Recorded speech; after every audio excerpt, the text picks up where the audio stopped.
আমি নুরুন নাহার আজকে দেখাচ্ছি তোমাদেরকে এই যে চিংড়ি মাছ দিয়ে পেঁপে দিয়ে কি করে রান্না করা হয়। আর চিংড়ি মাছ বেছে নিয়ে তারপর কিন্তু হলুদের গুঁড়া, মরিচের গুঁড়া, লবণ দিয়ে মাখিয়ে নিয়ে সামথিং পানি দিয়ে গুলিয়ে নিয়েছি। তারপর পেঁয়াজ, তেল হিট হয়ে যাওয়ার পরে পেঁয়াজ লালচে করে ভেজে নিয়েছি। তারপর সেই মশলা দিয়ে মাখানো মাছ এখানে কষিয়ে নিচ্ছি। আশা করি তোমরা ভালোভাবে শিখতে পারবা। এই যে এটা আমার বাগানের পেঁপে, বাগান থেকে পেঁপে নিয়ে এসে ছিলে টুকরো করে কেটে নিয়েছি, ধুয়ে পরিষ্কার করে নিয়েছি। এই পেঁপে কিন্তু ভাফে দিয়ে নিতে হবে না, কারণ এই পেঁপেতে কিন্তু কষ নেই। তোমরা যখন রান্না করবা তখন একটু ফলোতে রাখবা, যেই পেঁপেতে কষ বেশি সেটা কিন্তু একটু ভাফ দিয়ে পানি ঝরিয়ে ঠান্ডা পানি দিয়ে ধুয়ে তারপর কিন্তু কষিয়ে নিয়ে তারপর মাছ দিয়ে রান্না করা হয়, ঝোল দেওয়া হয়, তারপর তুলে নেওয়া হয়। তো আমি কিন্তু এটা একদম সহজেই দিয়ে দিব, বাফ দিব না, কারণ পেঁপেতে কষ নেই। এটা তোমাদের বুঝতে হবে।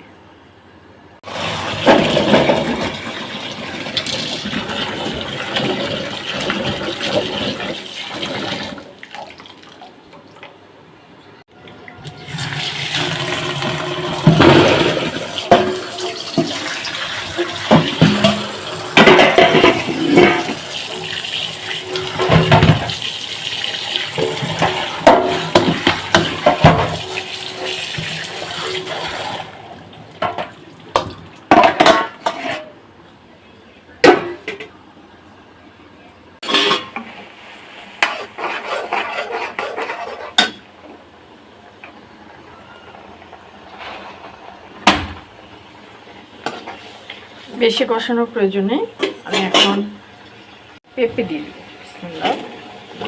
পেঁপে সহ কষানো হবে।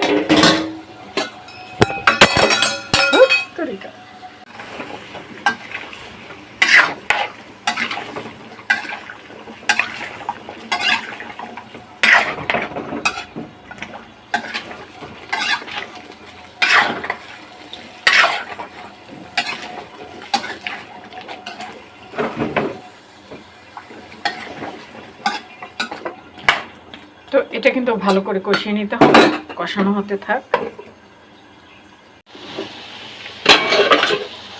কাঁচামরিচ দিয়েছি, অলরেডি দেখেছ। পেঁপের তরকারি কিন্তু রান্না করার পরে একটু ঠান্ডা হলে খেতে হয়।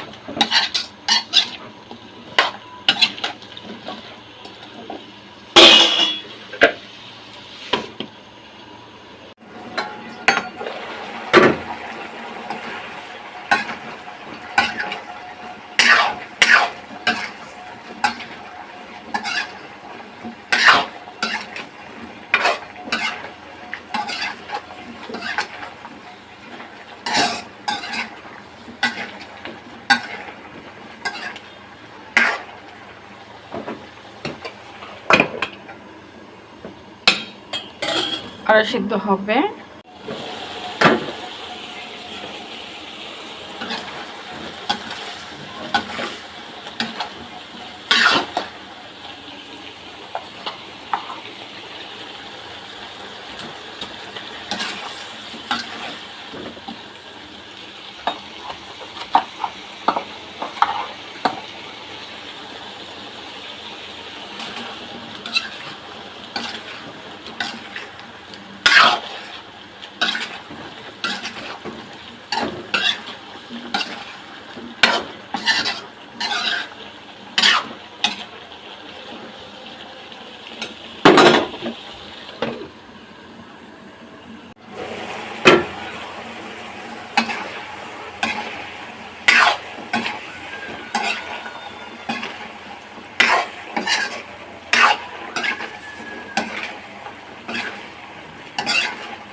যখন পেঁপের একটু ঝোল খাবা তখন কিন্তু শরীর সতেজ হয়ে যেতে পারে, এটা তোমরা সবাই জানো।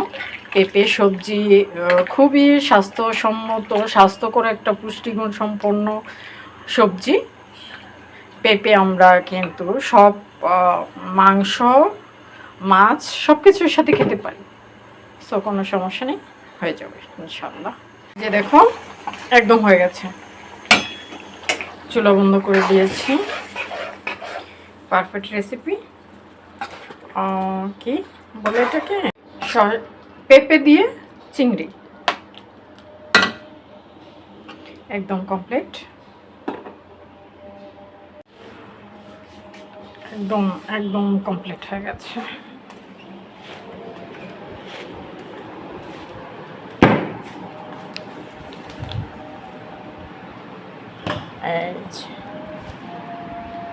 আমি নরনহাট দেখিয়েছি তোমাদের চিংড়ি দিয়ে পেঁপে মাখানো জুখানো কি করে রান্না করা হয়। এই যে এখানে পেঁয়াজ আর হচ্ছে হলুদের গুঁড়া, মরিচের গুঁড়া, লবণ, চিংড়ি মাছ, তো আমি এটা তেল দিয়ে দিব,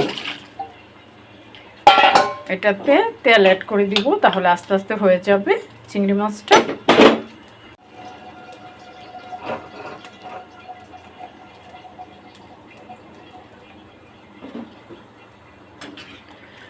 এই যে হ্যাঁ, এটা এখন হয়ে যাবে, আর কোনো কাজ নেই। কাঁচামরিচ পেলে দিয়ে দিব 2টা, তাহলেই হবে।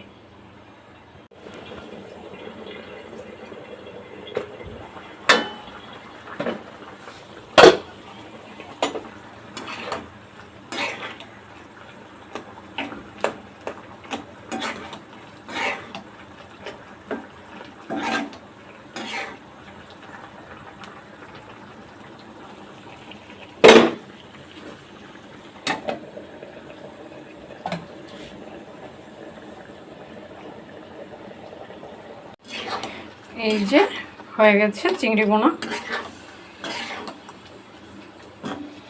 একদম কমপ্লিট। ওকে, এখন শুধু ঠান্ডা হবে। জানালা খুলে দিয়েছি, কোনো সমস্যা নেই। ওকে।